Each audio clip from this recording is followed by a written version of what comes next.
Hey, it's your girl Mooney 69 Ways, and I am here to discuss this new show called Lanterns on HBO Max.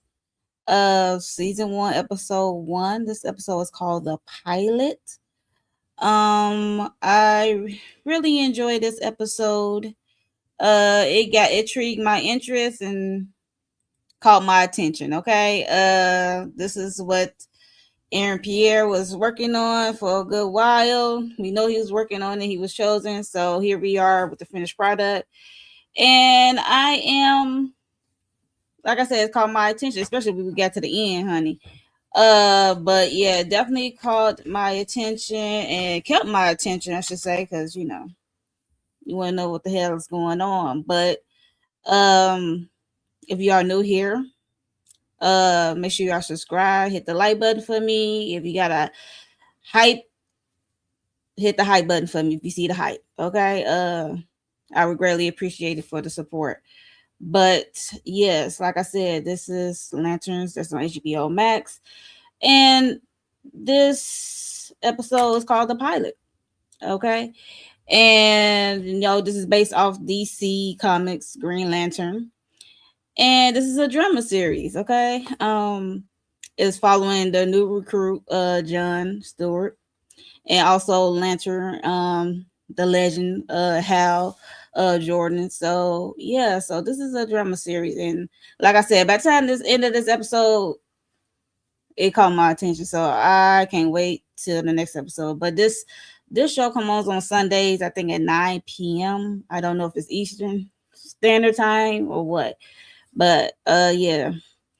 So let's get into this episode. But with this episode, there are time jumps. It seemed like this season they're gonna be jumping from 2016 to 2026, and I am here for it to see what happened, because like I said, the end of the episode got me. Let's see. So we start off with we see a flashback to 1996, and we see like these three little black boys in the front room, seem like, and they was watching TV, and some of the boys, like one of the boys or two of the boys, was nervous, because I'm like, who are they looking out for? Because one of the kids said, you need to be on the lookout, look out the window, because mind you, one little boy, he was in front of the TV, and we see Hal Jordan in his first public TV interview as the Green Lantern. And he was just giving his backstory, and it seemed like the young boy who we learned that it was John Stewart, a little John Stewart. So he was so intrigued. And at the same time, I'm like, do they supposed to be watching TV? Because the boy was so nervous, and one boy supposed to be on the lookout, talking about hurry up before you get in trouble. I'm like, seemed like they was waiting for their parent or whatever. So we see Hal Jordan giving his background, talk about how he lost his father. He is a pilot, a former test pilot. So he's an Air Force vet. Okay, and yeah, so he's a pilot at that. So yeah, so he's like I said, he's watching TV. He's a pilot. The boy's father came home, child. The boy's father came home. It was like so nerve wracking. I'm like, oh, they finna get a whooping. Like, he hurry up. They tell him to hurry up, cut that TV off. Okay, I'm thinking he about to get a whooping. Okay, but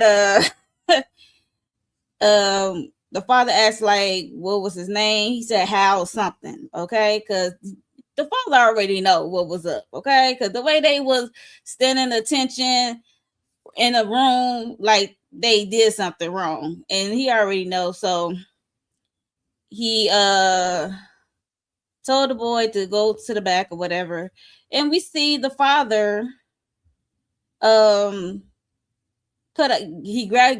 the apple, put the boy against the, I guess, look like a garage or a shed, and he put the apple on the boy's head, and he shot the apple. Okay, he shot the apple. I'm like, what kind of parenting is this? But before he shot the apple off his head, like he asked him, are you afraid? Mind you, when he let the shot off of the apple on his head, the boy did not flinch at all. Okay, so yeah, the boy did not flinch at all.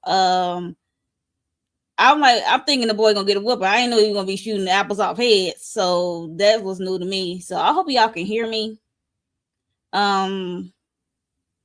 Yes, I hope y'all can hear me because this is live. This is my live review. I'm not gonna be up here for a long time. But I just want to come up here and get my quick review. So this was 96. So we see the little John Stewart and how he was raised because his father is a Marine.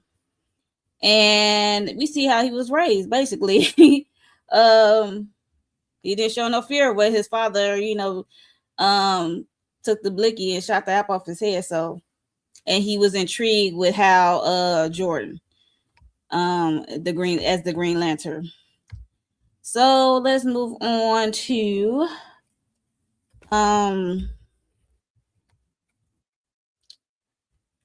we move on to 2026. We see older John Stewart, and he is getting picked up by Hal Jordan. Okay, how these two came to be, we don't know, but it seemed like, I think they did say that John Stewart was picked by the Guardians, so he was chosen. Okay, and he was supposed to teach him how to fly. Okay, so Hal been gone for 2 weeks, and he messing with him in the car, talking about, aren't you pissed? Like, I've been missing for 2 weeks. I'm late as is. And he was like, no, sir. He's like, all these sirs you is saying to me, it sounds like a F-U. Okay. It sounds like a F-U. So we see they in the car, and he said, you're supposed to be teaching me how to fly. And he said, we've been at this for like 2 months of this training. And he said he haven't get a chance to wear the ring yet. It's been 2 months. You let me get a chance to wear the ring. Okay. So he hasn't worn the ring yet. Like I said, the Guardians chose him, John Stewart, that's played by Aaron Pierre. So Hal took the ring off and Alfred said, here you go, the ring. He put it on the dashboard because John did take the ring. He put the damn ring on the dang on dashboard, y'all. And he hopped out the car, talking about, meet me at the taco stand that's 3 miles up the road. Say what now? Why is I'm eating? I'm like, what kind of training is this? You take off the ring, put it on the dash, hop your ass out the car. And luckily John ass was quick enough to react. He tried to grab the wheel, but the damn car was flying. So I guess this was a flying test, okay? Because the car flew off the cliff. The car flew off that dang old cliff, and John had to grab that ring off that dash so quick and disappeared, okay? Tried to get to safety, okay? Hey, Tamika. Yeah. Hey. Yeah, I'm gonna have to bring you on. We're gonna have to do something together if you want to talk about it together. So yeah. But I'm just up here doing the quick one too. So yeah, so like I said, the car flew off the cliff. He grabbed the ring. He had to get out of Dodge because that car was total at the bottom. And then we see him making a call to his father, talking about how Hal Jordan is crazy. He's supposed to be teaching me how to fly. What kind of test is this? What kind of training is this? And he was going off on his dad. His dad told him to stay a course and, just let things ride out. Basically, ride things out and stay the course. Yeah, so like I said, he called his dad and started pitching a fit. So so we see a Hal walking up towards John, and this Hal thinks he's dead, and asking John what year it is, and how did he get this ring? Asking what year it is, who he is, and how did he get his ring? And John looking confused, more confused than ever. John is looking confused because this Hal is approaching him, asking what year and who are you and how did you get my ring? He was confused. Like, John was confused. Mind you, this is Hal Jordan from 2 years ago. This is back up conscious Hal Jordan from 10 years ago. John didn't know this, that that on a weekly basis the Lanterns get do a weekly backup on a weekly basis. So all the Lanterns get a weekly backup of their consciousness. So so this Hal just came out of nowhere. This is a 10 years old conscious Hal. Okay, he was confused. He made it to the taco stand that Hal told him to meet him at. Finally, and we see Hal signing autographs at the taco stand. So he's still, famous or what have you. Still famous or what have you, still signing autographs, and they said they missed the suit. And then Hal asked him how did he get out of the situation, because the situation was him flying off the cliff, left him flying off the cliff in his car.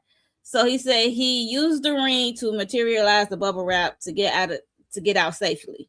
Okay. Then he said he was approached by his 10-year-old his 10-year-old backup conscious. Okay. And he said, okay, what did I say? And then he said Hale in Rushville, Nebraska. So that clicked something off in Hal mind. So he told John to pay the bill, and he took off. Okay, he took off flight. Okay, mind you, he got the ring back. He took off flight, leaving John there to pay the bill. Mind you, John like, this asshole don't left me. Okay, so now we see John at the airport. I'm looking like, what are you doing at the airport? They're like, oh, duh. Like, he had to catch up because, mind you, Rushville, Nebraska, he heard that he took off and he left John there. So John had to take an actual airplane flight and rent a car to get to where Hal was at. That was funny. I'm like, dang, he bogus. Like, it's too bad that he couldn't like carry him in flight. But I don't think John would like that. Like, you know how you could, instead of leaving him, you can grab him by his hand and y'all can fly together. But I don't know, because it seems like John is big. Is a big guy. I don't know how that will work if both of them flying in the air. But yeah, so like I said, they in Rushville, Nebraska. So we see Hal is there at this high school. Looked like they had a football game, this high school football game. And it was a murder scene. It was like, I think 4 people was dead. I think it was the visitors. I think it was the visitors that was dead. Not the home team, but I think the visitors. It was 4 people dead, and it just looked like a mass shooting at a high school game, football game. And we meet this police sheriff. Her name is Carrie Kane. What's the name? Said he'd been there for like 6 hours. Hal been there for 6 hours until John got there because he had to catch a flight after airplane flight. She told Carrie, the sheriff told them that this was not in their jurisdiction, even though she know who he is. She know him as the Lantern, the Green Lantern. She know who he is, but this is out of his jurisdiction. So she said, you need to stick to extraterrestrial events. Okay. And then he said, Hal Jordan said they're going to turn aliens. She like, say what? Because she didn't believe him. Like, she trying to keep the scene in the area calm. And she don't want nothing to make, things go awry, go another way. So she's trying to keep the scene calm. And he go, Hal talking about they're gonna turn alien, whatever. So and he wants to be a part of the investigation. So she just said, no, this is out of your jurisdiction. You is not gonna get involved in this scene, in this crime scene. Okay, my crime scene. So we see John and Hal going back and forth and arguing about how to handle this situation. And John, dumbass, went to go approach the sheriff because they noticed one redneck dude standing out and from the visitor team or whatever. Like, why is he still here? Everybody gone. Like, why is you still here? Why is you still hanging around? That's suspicious as hell. Like, what is he waiting for? Or like, what is you waiting on? Or what you trying to see? Like what's going on? So John approached the sheriff, trying to tell him about the suspicion, and she already peeped it. She said, "Why are you approaching me? You make it obviously suspicious." So the guy looked over at John as he talked to the sheriff. Peak game. Cover, like, he said, okay, oh, my cover is blown. Because mind you, they is like looking at John, looking at him, peeping him out. So dude took flight off running. Okay. Spooked the redneck, took off running. John ran, so is the sheriff. So I was like, oh shit. So they running on foot. And eventually he caught the guy and punched the guy out. The guy got arrested. When I tell you I chuckled, because the way John was running, Aaron Pierre was running, was funny to me. And I have the clip. Let me show you how he was running. Okay.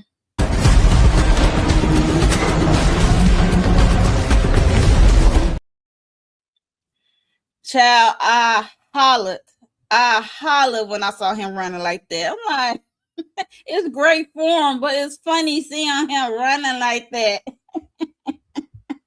Like, dude is just running. It was funny to see him run like that. I got a shock. I was like, why is he running like that? He looked funny running like that, even though it's good form, but he just looked weird running like that, chasing that guy down. So I got a chuckle out of that. Okay. Yeah, so make sure you do all the things that Tamika said. Hit the like button, turn the notification on, make sure you subscribe to the channel as I continue to get into my review for Lanterns, episode 1, called The Pilot. So, like I said, John ran, caught the guy, punched him. The guy was arrested. And we also see them at this bar. Okay, so we see Hal materialize. He used the ring to materialize a fake $20 bill. And he put that $20 bill and started playing and punching these different mellow songs and stuff. Like, I guess these are the songs that's not popular. And it's like some of the same ones over and over again. It was funny. I'm like, oh snap, you can materialize some fake money. Look at that. And then we see John and Hal, they at the bar talking. He want to know how he got the ring. How did he come in possession of the ring? Hal definitely said it wasn't I wasn't chosen. Like, I wasn't chosen, and I definitely had to do no training. I wasn't chosen by the Guardians or whatever, and I definitely had to do no training. So he was telling this story about how, because we know he was like a former test pilot. He was in the Air Force or whatever. And he said he was, I guess, on assignment at his base, in his bed. And then he's in this green bubble. It woke him up. It took him mid-flight. It took flight so fast or what have you.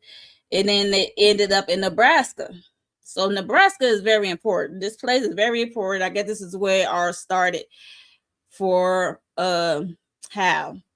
Okay. This is where ours started. So, and he said called the alien the pilot. He said it was pink and bald. It had glow in the dark blood. I said, oh my God. See, I guess the alien was dying and it chose Hal to take on the ring, because it gave the ring to Hal. So now he's the new Green Lantern. Okay. He did no training or nothing. It was Abin Sur Sector 2814. It had a name and a number, so that's how he came in possession of the ring. And at the same time, as he talking to John, as Hal talking to John, we see the patrons, the bar patrons, is getting annoyed by the song choices he made, and he did that intentionally, so he could get into a bar fight with these fellas at the bar. He was an asshole playing these melodramatic songs, and it was $20 worth of songs over and over again. Some of the same songs over and over again. So he got into this bar fight, and even John called him out, like, you an asshole, like, you trying to get into a fight so you get arrested so you can go to the jailhouse so he could talk to the guy. Because mind you, Sheriff Carey said he cannot talk to the guy at all, like, just like audio jurisdiction. So he got himself into a fight on purpose with the patrons, got arrested, child, so he could try to talk to the fella at the who got arrested at the school shooting, so he can interrogate the man.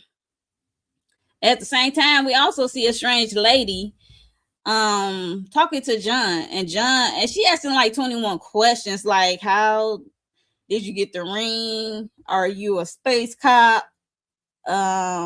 She knows space cop have bosses. And because he was talking about the I guess the Guardians or whatever, he was chosen, and he's a trainee under Hal. And I guess like he's his number two, he's his, his backup, I guess.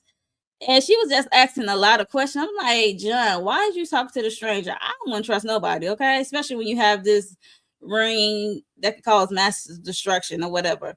Like, why is you talking to this strange lady at the bar? Like, she asking too many damn questions for me. I mean, they're just me because I have trust issues. So I guess, like, why the hell you asking me so many questions? It's one thing to be friendly and having these light conversations, but you is really asking a lot of questions about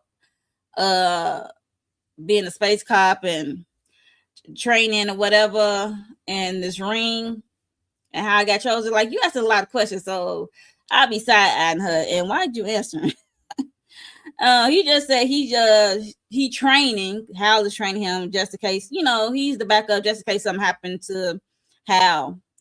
Hal got arrested.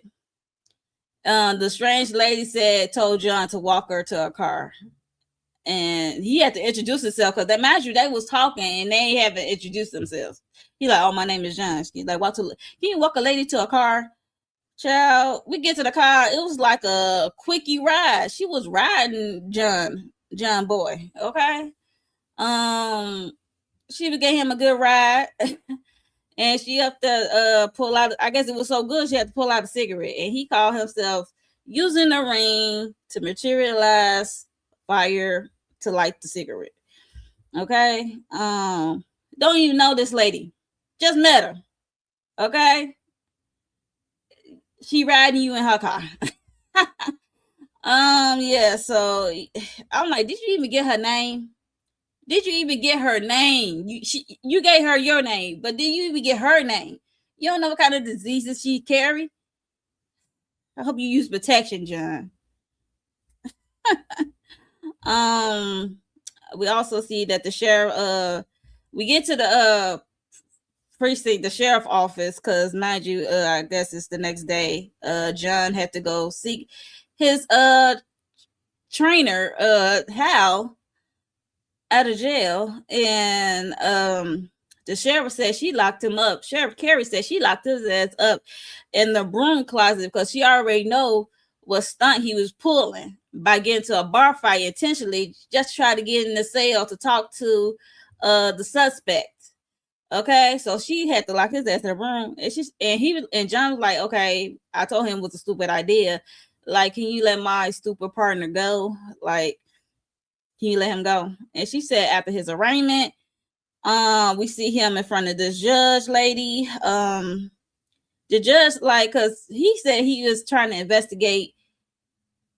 He wanted to talk to the suspect. He tried to investigate, I guess, what happened at the high school football game, the massive shooting.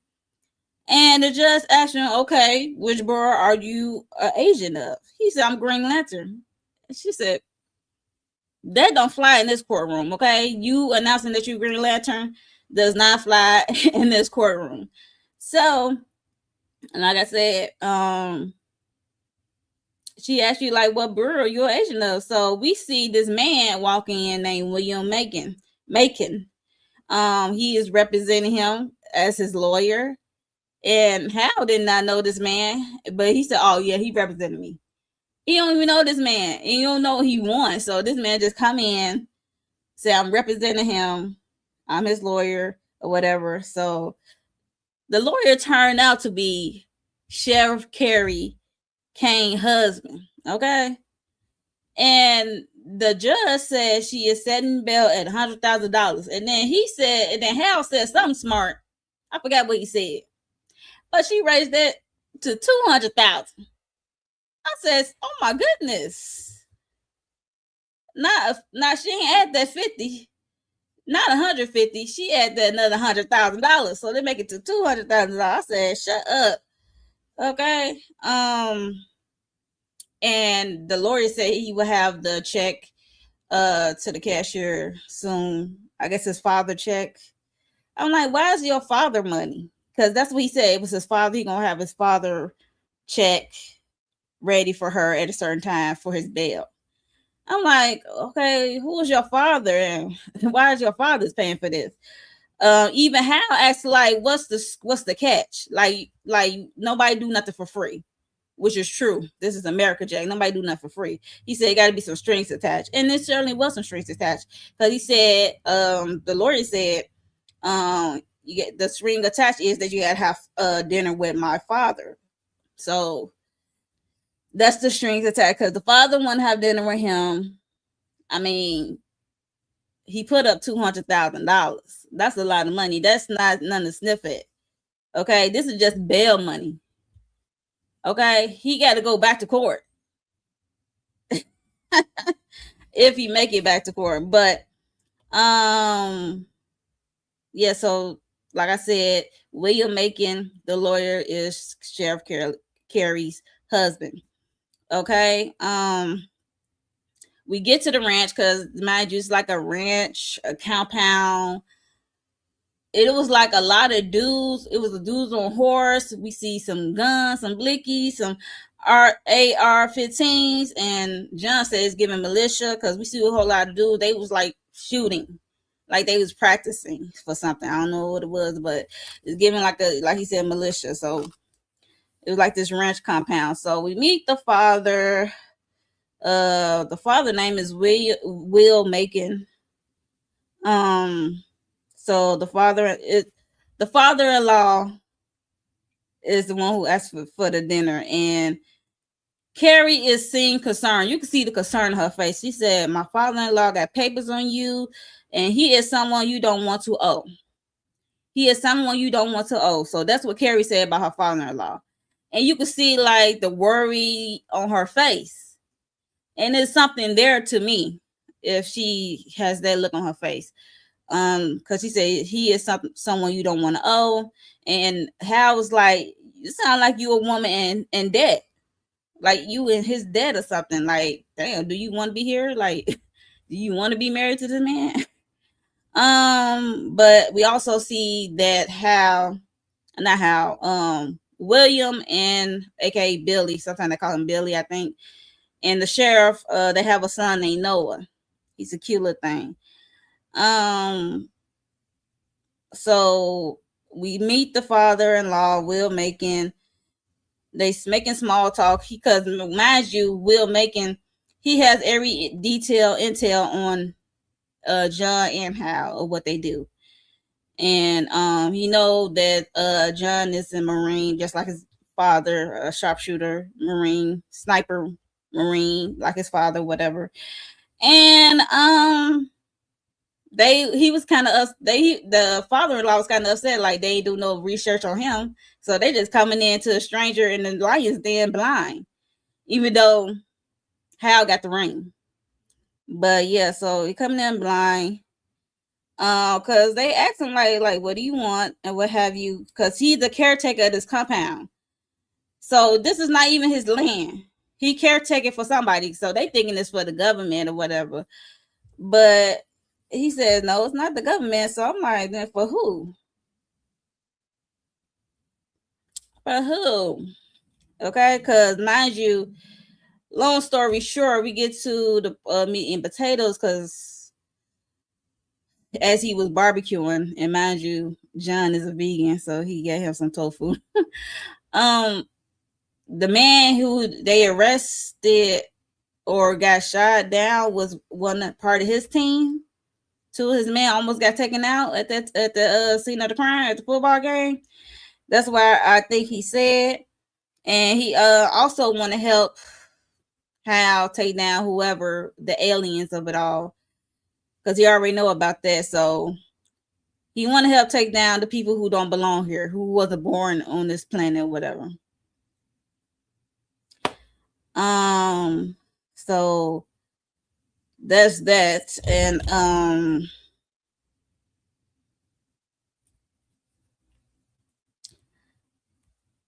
do the yeah, I think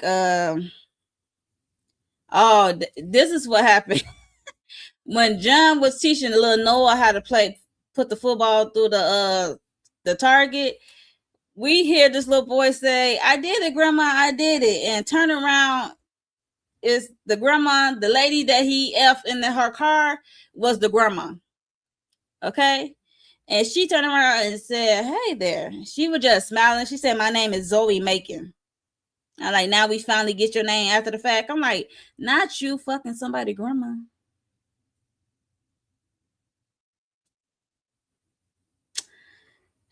You done did the nasty with them boy grandma. That man wife. And he had to tell that to Hal. And Hal's like, it only been 24 hours. Like, you sure move fast. Like, it's only been 24 hours. And he was like, does Will know? He's out there. Yeah, this is what it's given. Like, he know about them hunching. Yeah, so we get to the precinct, okay? Because mind you, I guess they made a deal with Sheriff Carey. Sheriff Carey told him to meet her at the sheriff's office so he can interview the suspect. She said, but you only got 10 minutes because he said I only need 5 minutes to get it out of him because he pretty sure that it's the alien. Carrie is not trying to believe that shit. To be honest, she is not trying to hear that shit. And his name is Waylon Sanders. That's his name. He said he's a commercial truck driver. I'm like, at a high school football game? Okay. So he said he's a commercial truck driver. Carrie gave him 10 minutes to go in there. He was going there testing him about the presidents and stuff and Barack Obama and asking him what school did Harry Potter go to. He didn't know that. He told me I watched too much TV or whatever. He said it was a movie, like it had like 22 of them. It was based off of, how Harry Potter is based off is a book. Initially a book or whatever, and they had like 22 movies or something like that. It was funny. But he was testing him, so Hal automatically know this man is an alien.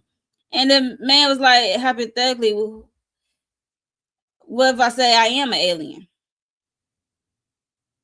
Okay, so he's supposed to move in discretion and secrecy and of these because of these agency, because which is I guess peace or the Guardians, because he doing the opposite of what this agency wants to do, which is war. And he will have to do any means necessary. He will have to do whatever to get out of here. He would do whatever to get out of here, child. He even called Hal out about the ring, because he said, I will take my ring and put you in a bubble, whatever, absorb the energy or whatever. And mind you, he play on how head top when he said like it been 48 hours. Do you even have the lantern? Did you even bring the lantern with you to recharge that ring? He said, I got enough power. Okay, don't worry about all that. I got enough power. Okay. And next thing you know, dude started beeping. Beep, beep, beep, beep, beep, beep. He got faster and faster and faster. Child. He would start to like combust. And mind you, Hal has the ring. He tried to put the green bubble around him, and then do implode.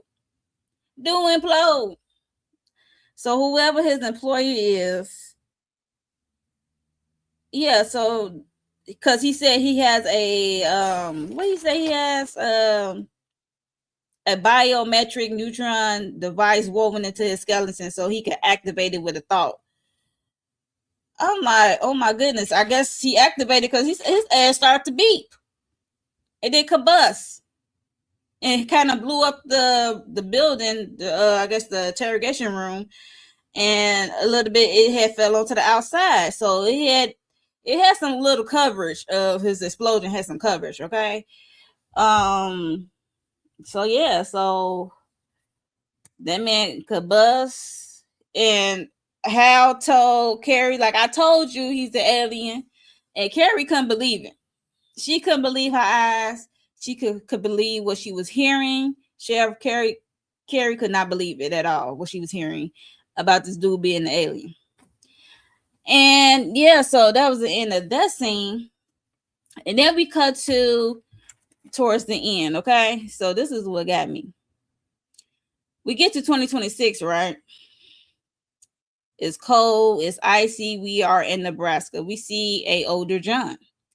And now he has like a full beard or whatever, goatee or whatever. And like I said, it's cold, it's icy, it's snowing. And he's in his car. He's driving up to the high school that he met Sheriff Carrie, where it all started. And she's out there, and he asked her how her son was. And she said he's tall, he's on the football team, he's doing good numbers or whatever. And then he asked this question like, does anyone else knows? When he asked this question, like, does anyone else knows? And she said only the groundskeeper. I'm like, do anybody else knows what? The groundskeeper what? I'm like, okay, so is he the lantern now? Because mind you, he's not rolling up with Hal. And like I said, it's really icy and snowy out there. It's a little cold as hell. So they went up the bleachers, and we see Hal up there. Hal Jordan is sitting on the bleachers in this position with a bullet hole in his head, and his ring is missing. Okay? His powerful ring is missing. Okay, so this is what it got me. I was hooked right here. I was like, where's the ring? Okay, and what happened from 2016 to 2026, to 10 years? Like, what happened in between? Okay, how we get here? So, yeah, so I am hooked. Like I said, I'm hooked, and I am on this ride, on this adventure. I am going to. It seemed like I enjoyed the first episode. Hopefully, I enjoy the rest and see where this goes on this adventure. See what happened between, like I said, 2016 to 2026 of him having this bullet hole in his head. His ring is missing. So, yeah, why Hal and John did keep in touch? Like, what happened? Because he's supposed to be in this training and supposed to be the next one in line. Okay. So it's basically gonna be jumping back and forth, I think, between 2016 to 2026. So that was the end of the episode, y'all. And then we see John shed a tear. Because like that was his trainer. He was training him. So he looked up to him since he was a little boy in 1996. So yeah, so that was the end of the episode. Like, we have Hal with a bullet. Like, how we get him, and then the ring is gone. Oh my goodness. the powerful ring is gone. The ring of power is gone. Okay. Yeah, so I rate this episode. I would have to get this episode for the pilot. I gave it a 9. I enjoyed it. I enjoyed the ride, but I didn't know this ride was gonna do a 10-year jump with a bullet in the head where it all started in Nebraska. So yeah, I give it a 9 on the scale of 1 through 10. I enjoyed it. I'm on this ride. Let me know how you would rate this episode, the pilot episode, on a scale of 1 to 10. I gave it a 9. Like I said, by the time we got to the end, I was hooked. I was like, okay, I'm in it. I am in it. So, yeah, let me know your thoughts in the comments below of the first episode. Did you enjoy it? Are you on this ride with me? If so, let me know. Let me know if I missed something in my review, because I just took, some little notes, but I ain't do too details of a note. Let me know if I missed something, okay? Just leave in the comments below. And yeah, that's it. That's all from me. Yeah. I'm gonna try to come live probably every Wednesday or whatever day, either Wednesday or Tuesday or whatever day I'm available, because life is life for your girl, but I'm gonna try to stick to Wednesday. I'm gonna try, okay? For episode 2. So, like I said, let me know how you feel about this episode. Are you feeling Eric Pierre's acting? And did you find this hilarious? I'm gonna play it one more time. Do you find his run hilarious?